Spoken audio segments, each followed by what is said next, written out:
मैं हूं आपकी मीना मैम और आज हम पढ़ेंगे चैप्टर 1 साइंस का मैटर इन आवर सराउंडिंग्स।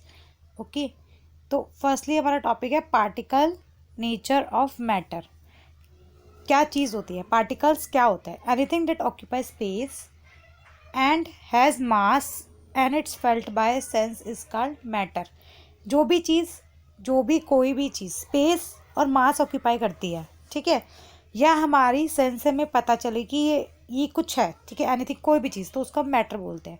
तो 5 चीज़ों से मिलके हमारा मैटर बना है। 5 पंच तत्व जिसे हम बोलते हैं, air, earth, fire, sky and water. Okay, next वो बोल रहा है characteristic of particles of matter. सबसे पहले छोटे छोटे पार्टिकल से मिलके बनते हैं मैटर। वैकेंट स्पेसेस उनके बीच में होते हैं, ठीक है, खाली स्पेस होता है उनके बीच में। Particles are in continuous motion. जो इनका मोशन होता है वो हमेशा कॉन्टिन्यूस रहता है, हमेशा मोशन करते रहते हैं। Particles are held together by forces of attraction. जो टुगेदर मतलब जुड़े हुए रहते हैं, वो फोर्सेस की वजह से रहते हैं, फोर्स ऑफ अट्रैक्शन की वजह से आपस में पार्टिकल जुड़े रहते हैं। तो अब हम पढ़ेंगे states of matter. Basic classification of types based upon particle arrangement, based upon energy of particle, based upon distance between particle। 3 type से हम क्लासिफिकेशन करते हैं। पार्टिकल अरेंजमेंट मतलब कैसे अरेंज हुए हैं, कितनी उनमें एनर्जी है और कितना उनके बीच में डिस्टेंस है, उसके ऊपर हम क्लासिफिकेशन करते हैं मैटर का। तो हमारे 5 स्टेट ऑफ मैटर हैं, लिक्विड, गैस, प्लाज्मा, ठीक है, सॉलिड और बोस-आइंस्टाइन कंडेंसर, ठीक है। फिर है सॉलिड। फर्स्ट देखो, सॉलिड हमेशा इस टाइप से रहता है, सारे आपस में पार्टिकल जो रहेंगे उसके बिल्कुल जुड़े हुए रहेंगे, ठीक है।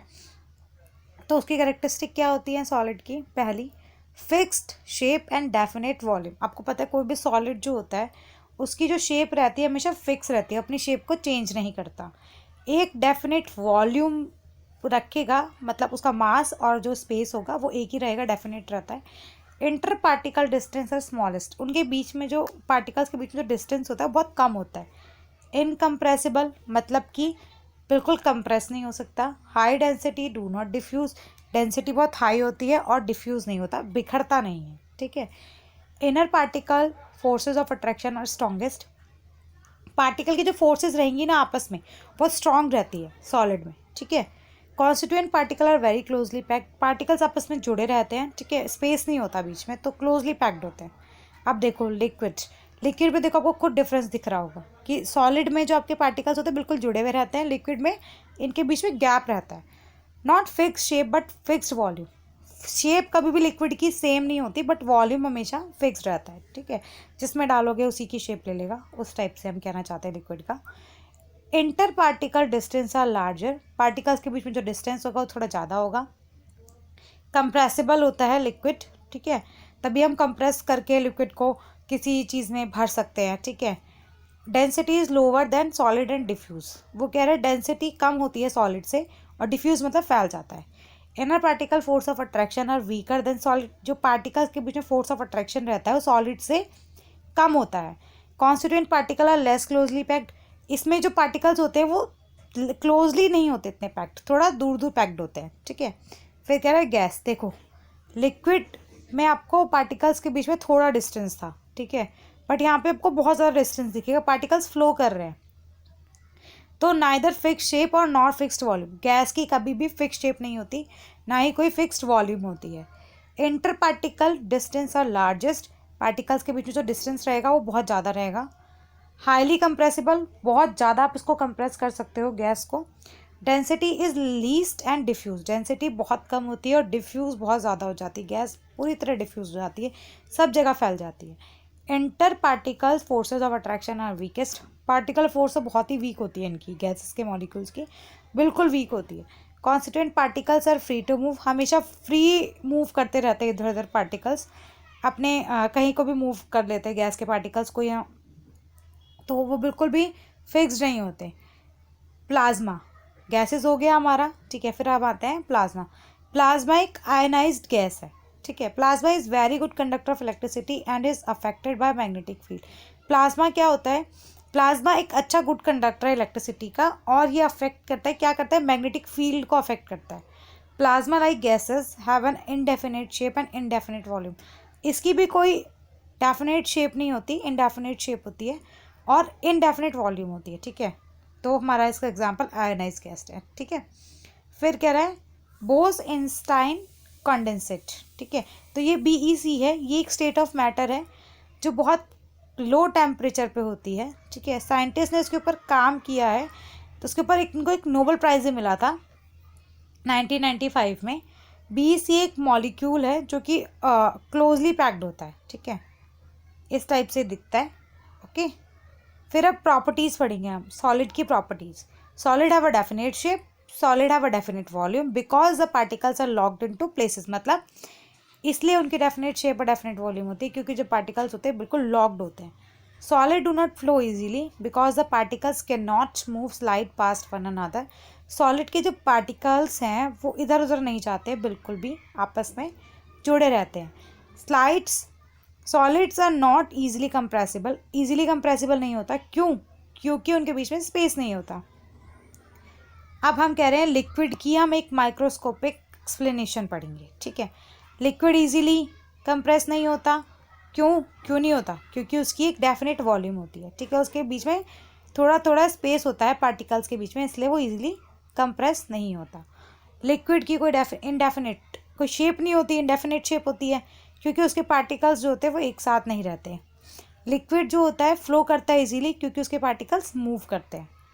गैस की पढ़ेंगे हम प्रॉपर्टीज़। गैस क्या है? गैस इजीली कंप्रेस हो जाती है, क्यों? क्योंकि उसके पार्टिकल्स के बीच में स्पेस होता है। गैस इजीली फ्लो करती हैं, क्यों? क्योंकि उसके पार्टिकल्स रैंडमली मूव करते हैं। गैस की कोई शेप नहीं होती, इनडेफिनेट शेप होती है, क्यों? क्योंकि उसके पार्टिकल्स जो हैं एक साथ रहते ही नहीं है, ठीक है, एक दूसरे के साथ ही नहीं रहते, मूव ही करते रहते हैं इसलिए, ठीक है। प्लाज्मा की हम पढ़ेंगे। प्लाज्मा की इंडेफिनेट शेप क्यों होती है? क्योंकि उसके पार्टिकल्स भी मूव करते हैं। प्लाज्मा की इजीली कंप्रेसिबल क्यों होता है? क्योंकि इसके पार्टिकल्स के बीच में बहुत ज़्यादा गैप होता है और बहुत ज़्यादा फ्री स्पेस होता है। पार्टिकल गुड कंडक्टर क्यों है इलेक्ट्रिसिटी का? क्योंकि वो आयन से बना है, आयनाइज गैस है तो आयन से मिलके बना है, ओके। फिर कह रहा है BEC, इसके पार्टिकल्स जो है लेस एनर्जेटिक होते हैं, क्यों? क्योंकि वो लो टेम्परेचर पर रहते हैं, ठीक है। इनडिस्टिंग्विशेबल है, क्यों? क्योंकि ये लॉक्ड होता है, ठीक है। BEC जो है एक सुपर फ्लूइडिटी है क्योंकि इसके पार्टिकल्स जो होते हैं फ्लो करते हैं बिना फ्रिक्शन के, ठीक है। अब हम पढ़ेंगे interchange in states of matter, कैसे स्टेट ऑफ मैटर चेंज हो जाती है, ठीक है। अब कह रहे हैं कैसे?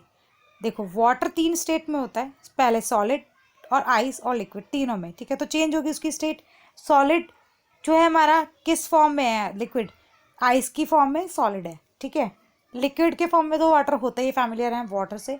गैस की फॉर्म में कब होता है लिक्विड? जब वाटर वेपर्स की फॉर्म में जब वो चला जाता है, इवापोरेशन हो जाता है, तो वो गैस की फॉर्म में आ जाता है, ठीक है। फिर हम कह रहे हैं सब्लिमेशन। सब्लिमेशन क्या है? The changing of solid directly into vapours on heating, vapours into solid on cooling. वो कह रहे हैं हमने क्या करा, सॉलिड को जब हमने टेम्परेचर पे रखा, एक हीट करा, तो वो क्या हुआ, क्या बन गया? वेपर्स बन के उड़ गया। तो एग्जाम्पल क्या दिया इन्होंने, अमोनियम क्लोराइड को जब हम हीट करते हैं तो वो उसके वेपर्स बन के उड़ जाता है, ठीक है। तो वो एकदम से सॉलिड से किस में चेंज हो गया? गैस में, ठीक है। Affect of change in temperature. अब टेम्परेचर की वजह से कैसे चेंजेस होता है?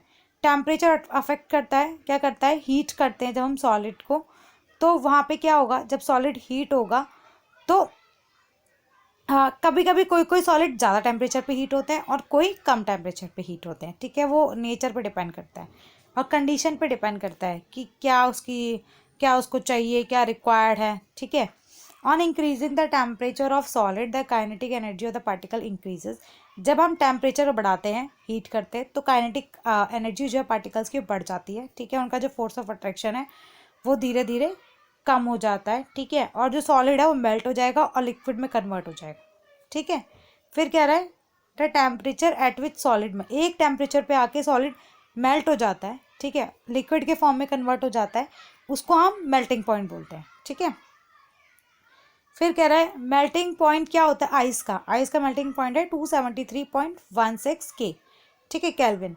The process of melting that is change of solid state into liquid is known as fusion. जब आपका सॉलिड कन्वर्ट होगा लिक्विड में, तो जो पूरी प्रोसेस होगी वहाँ पे सॉलिड स्टेट की लिक्विड स्टेट में जाने की, उसको हम बोलते हैं फ्यूज़न। ओके, देन है affect of change of pressure. Pressure का क्या अफेक्ट पड़ता है? जब भी प्रेशर को घटाओगे, इंक्रीज करोगे या डिक्रीज करोगे, बढ़ाओगे, तो वो क्या होगा, उससे उससे उसकी स्टेट्स ऑफ मैटर चेंज हो जाएगी। ठीक है, प्रेशर लगाने से क्या होगा, टेम्परेचर रिड्यूस होगा और वो गैस में कन्वर्ट हो जाएगा।